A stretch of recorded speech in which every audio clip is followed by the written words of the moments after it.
Hello guys, I am going to discuss the topic difference between internal audit and independent audit. ഈ രണ്ട് term എന്താണെന്ന് നോക്കാം. അത് internal audit. ഒരു internal audit പറഞ്ഞാൽ ഒരു കമ്പനിക്കകത്തുള്ള സ്റ്റാഫ് അതേ കമ്പനിയിലെ തന്നെ ബുക്സ് ഓഫ് അക്കൗണ്ട്സ് മാനേജ്മെൻറ്റിൻ്റെ കൺട്രോളിൽ ഓഡിറ്റിംഗ് നടത്തുന്നതിനെയാണ് ഇൻറ്റേർണൽ ഓഡിറ്റ് എന്ന് പറയുന്നത്. ഇൻഡിപെൻഡൻറ്റ് ഓഡിറ്റ് പറഞ്ഞാൽ ഇവിടെ ഓഡിറ്റർ സ്വമേധയാ മറ്റാരുടെയൊന്നും കൺട്രോളില്ലാതെ അഥവാ മാനേജ്മെൻറ്റിൻ്റെയോ അഡ്മിനിസ്ട്രേറ്റീവിൻ്റെയോ ഒന്നും കൺട്രോളില്ലാതെ ബുക്സ് ഓഫ് അക്കൗണ്ട്സ് ക്ലിയറൻസ് നടത്തുന്നു. പക്ഷേ ഇവിടെ ഒരു കണ്ടീഷൻ ഉണ്ട്.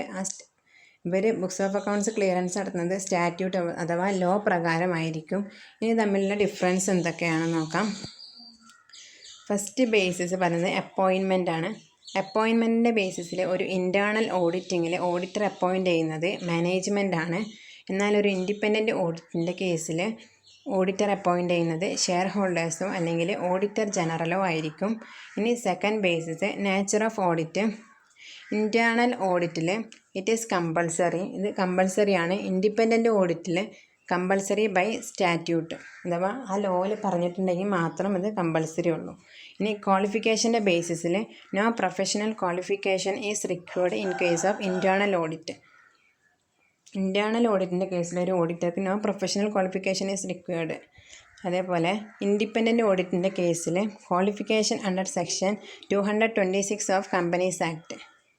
കമ്പനീസ് ആക്ട് 226 പറഞ്ഞിട്ടുള്ള ക്വാളിഫിക്കേഷൻസൊക്കെ ഒരു ഓഡിറ്റർക്ക് മസ്റ്റാണ്. ഇനി സ്റ്റാറ്റസ് ഓഫ് ഓഡിറ്ററിൻ്റെ ബേസിൽ ഇൻറ്റേർണൽ ഓഡിറ്റിൽ generally staff of the organisation. ഒരു ഇൻറ്റേർണൽ ഓഡിറ്റർ അവിടെയുള്ള ആ കമ്പനിയിലുള്ള ഒരു സ്റ്റാഫ് അംഗമായിരിക്കും. എന്നാൽ ഇൻഡിപെൻഡൻറ്റ് ഓഡിറ്റിൻ്റെ കേസിൽ ഇവിടെയുള്ള ഓഡിറ്റർ ഇൻഡിപെൻഡൻ്റ് ആയിട്ടുള്ള പേഴ്സൺ, മറ്റൊരാളെയും ഡിപ്പെൻഡ് ചെയ്യാതുള്ള ഒരു ആളായിരിക്കും. ഇനി അടുത്ത ബേസിസാണ് മാനർ ഓഫ് ഓഡിറ്റർ. ഇൻറ്റേർണൽ ഓഡിറ്റിൽ നമ്മൾ അപ്ലൈ ചെയ്യുന്നത് കണ്ടിന്യൂസ് ഓഡിറ്റാണ്. കണ്ടിന്യൂസ് ഓഡിറ്റ് പറഞ്ഞാൽ നിങ്ങൾക്കറിയാം, ഒരു ഫിനാൻഷ്യൽ ഇയറിൽ ഫ്രീക്വൻ്റ് ആയിട്ട് നമ്മൾ 2-3 തവണ ഒക്കെ അങ്ങനെ ഓഡിറ്റിങ് നടത്തുക. 3 മാസം കൂടുമ്പോൾ 6 മാസം കൂടുമ്പോഴൊക്കെ അങ്ങനെ ഓഡിറ്റ് നടത്തുന്നതാണ് നമ്മൾ കണ്ടിന്യൂസ് ഓഡിറ്റ് എന്ന് പറയുന്നത്.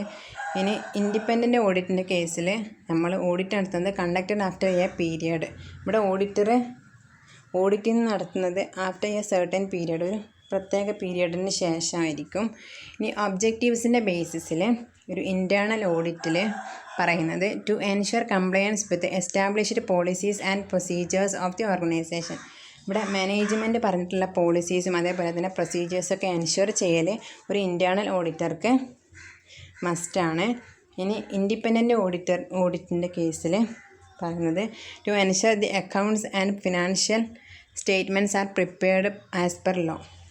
ഇവിടെ ഫിനാൻഷ്യൽ അക്കൗണ്ട്സ് അതേപോലെ തന്നെ സ്റ്റേറ്റ്മെൻറ്റ്സൊക്കെ പ്രിപ്പയർ ചെയ്യൽ ലോ പ്രകാരമായിരിക്കണം. ഒരു ലോ പ്രകാരം പ്രവർത്തിക്കുന്ന ആളുകളാണല്ലോ ഇൻഡിപെൻഡൻറ്റ് ഓഡിറ്റേഴ്സ്. അതുകൊണ്ട് തന്നെ ഇവിടെ അക്കൗണ്ട്സൊക്കെ പ്രിപ്പയർ ചെയ്യേണ്ടത് ലോ പ്രകാരമായിരിക്കണം. And they give a true and fair view of the business and the balance sheet gives a true and fair view of the financial position of the business. ഇവിടെ books of accounts അഥവാ financial statements true and fair statements കാണിക്കുകയും വേണം. ഇനി അടുത്ത ബേസിസാണ് detection and prevention of error and fraud. ഒരു internal ഓഡിറ്റിൻ്റെ കേസിൽ it is an important objective. പക്ഷേ ഒരു ഇൻഡിപെൻഡൻറ്റ് ഓഡിറ്റിൽ ഇറ്റ്സ് ഓൺലി ഇൻസിഡൻ്റൽ. ഇനി അടുത്ത ബേസാണ് സ്കോപ്പിൻ്റെ ബേസിസിൽ ഒരു ഇൻറ്റേർണൽ ഓഡിറ്റിങ്ങിൽ it is determined by management. ഒരു ഇൻറ്റേർണൽ ഓഡിറ്റിൽ സ്കോപ്പ് ഡിറ്റർമിൻ ചെയ്യുന്നത് മാനേജ്മെൻറ്റാണ്. എന്നാൽ ഇൻഡിപെൻഡൻറ്റ് ഓഡിറ്റിൽ ഡിഫൈൻഡ് ഇൻ ദി സ്റ്റാറ്റ്യൂട്ട്.